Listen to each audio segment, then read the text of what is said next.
Yeah. it kind of sounds like you're talking about the difference between actions and words a little bit. So, for example, Yeah, that'd be great. my godson really likes playing hockey. He's really into hockey. He's 9 years old. But he likes to play hockey because he likes playing games. He doesn't like playing hockey because he loves it so much and wants to be in the NHL one day.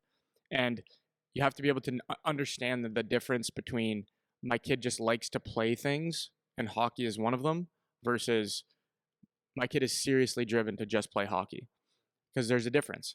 So if somebody looked at my godson, for example, they would say, "Oh yeah, he likes to play hockey. No, maybe we should push him because, but he also likes to play everything else." So it's not a clear cut like I'm really seeing he has a passion for this one game. So that's an important thing. There's a big difference between the actions that your kid shows and the words that they say. And sometimes they're the same. Sometimes the words and the actions match. Sometimes the words and the actions don't match. Like one day you ask them, "Is hockey your favorite sport? Do you love it?" And they say yes. And then the next day it's basketball. And the next day it's tennis. Like, they're kids. They're trying to figure out what they like. They don't know yet. So that's one thing that you need to pay attention to.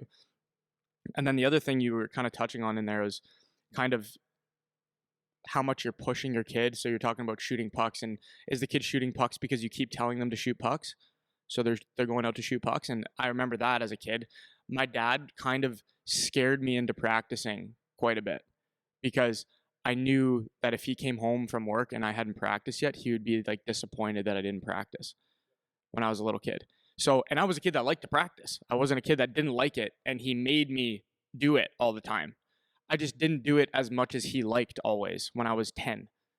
So I have a like vivid memory. We had a Nintendo 64 when I was a kid. That was the game system Is of that the what it time. was? Nintendo Nintendo 64? 64.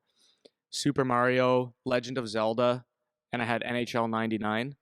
That was on Nintendo 64. And when I got home from school, I'd like to play the Nintendo 64.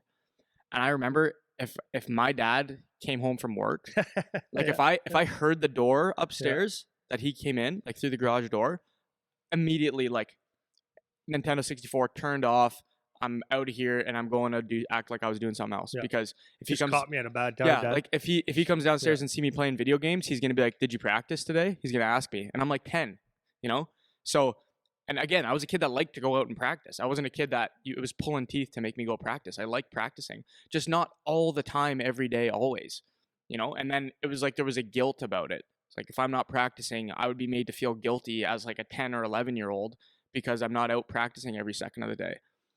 And I loved hockey. I loved playing, and like that was just an unnecessary thing that my dad didn't need to do that. He didn't need to make me feel that way because I would have gone and practiced anyways, just not like on his schedule, right? So when you're a parent, that's an important thing too. Like, is your kid practicing because they have the guilt bug in their ear of my dad is gonna be mad at me if I didn't practice, or my mom is gonna be mad at me if I didn't practice, or disappointed, or whatever? Because when you're a kid, your parents are like your heroes, man, and you don't want them to be upset with you for any reason when you're a little kid, you know. So that's an important thing to pay attention to as mom and dad too. If you send me an email and say my kid's really looking like he's into it, he's 11 years old and all he wants to do is shoot pucks all the time, it's like there's a question to ask. Like, is it because you're telling him to, or is it because they actually are going on their own? And that's it's funny when we get emails from parents like that. It's hard to answer when people ask questions because we don't know these types of factors, you know. So the kid, you tell me the kid loves it and he really loves the game, whatever, but I don't know that. I don't know if you're just saying that or if you're just making them seem like they love it when they really don't, because we've seen so many of those kids too where it's been forced on them for so long and they end up fizzling out just like everybody else, even though they practiced the most and they did all the camps and all the training and all the everything because they loved it so much. Yeah. And they Well, don't. and there's a couple things to that. Is like I think even as we talk, as we're older and we talk about players that we always talk about, that's all we ever did was play the sport. It's like, but it wasn't all we ever did. Do you know what I mean? A lot of times we say like I like I'm not lying. I shot a ton of pucks and hockey was on my mind all the time. But I can, especially when you're talking to your kids, you can make it sound like that's all you did. It's like that's not true. So a lot of times, as a parent's perspective, is you're asking a lot more than what is actually required or necessary, or more than you would have ever done yourself. right? And number two is like some kids are just good at it, and like you take Wayne Gretzky talked about it, and there's several players like that, especially the older generation, where they they played hockey in the wintertime, they played their games and they practiced and they had the outdoor rinks and it was fun and all that kind of stuff. And then when the season was over, that's all it was. They didn't think about hockey. They played their baseball, they played lacrosse, and did other things, and it didn't hurt them. So there's a fine line between practicing or doing it because you love it, but you could be doing other things which is just as beneficial, right? And especially when you're young and you haven't specialized or there's no need to specialize yet, you don't have to shoot 500 pucks a day. It's not required. You're playing other sports and you're keeping busy, but like, and if you do, good, it's awesome. It doesn't necessarily mean that you're playing the NHL though. Right. Yeah, and that's actually another thing. Just because I'm not trying to carve up my parents or anything, because they were really Sounds great. like it. Yeah, I know. My dad's gonna listen to this and be like, dude.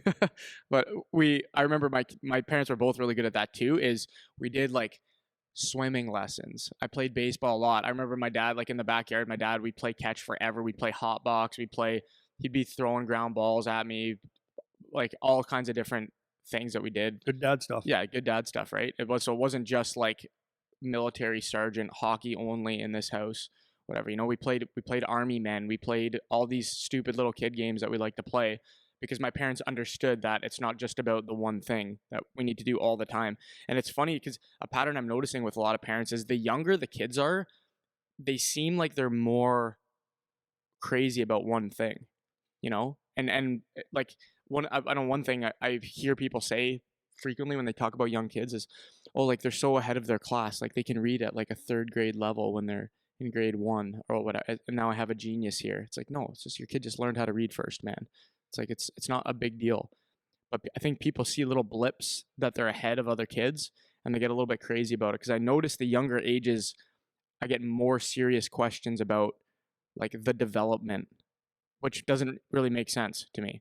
There should be less questions when they're younger and more questions when they're older, but I'm seeing like an inverse. Yeah, that's the thing that was one of the reasons we wanted to talk about this too, is that like it's just to see if you could help not, like, it goes crazy fast, so fast, crazy fast. Like I always use this example. It was kind of funny. Like years ago, there was a dad, or like it was a family thing, and one of the kids was in diapers a little bit longer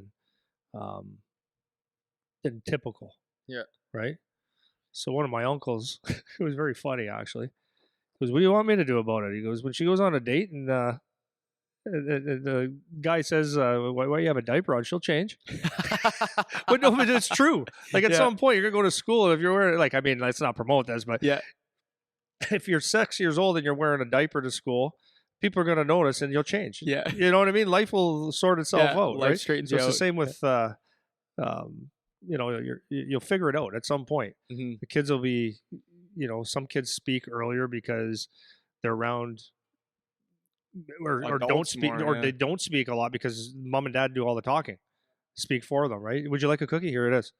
They don't have to say yes, and they just point or whatever. So it's like you got to let the kid express it a bit, that's right? an interesting thing too. Back to my godson, because he's a super mature 9-year-old, and that's because he's the youngest. He was the first like great grandson of the family, and came before anyone else. So he doesn't have anybody his age around ever. So he's always around adults. So everyone he talks to is 25 and older for most of his day. So I was talking to him the other day, and he used the word nauseous in a sentence. Like, I'm feeling nauseous as a 9-year-old. I'm just like, why do you even know what that word is? But he's around mature thoughts. So you could assume like, wow, this kid's so mature and he's so far ahead. It's like, no, it makes perfect sense. He's around adults all the time. That doesn't mean the other kids won't catch up. He's just there first, So that's a good point.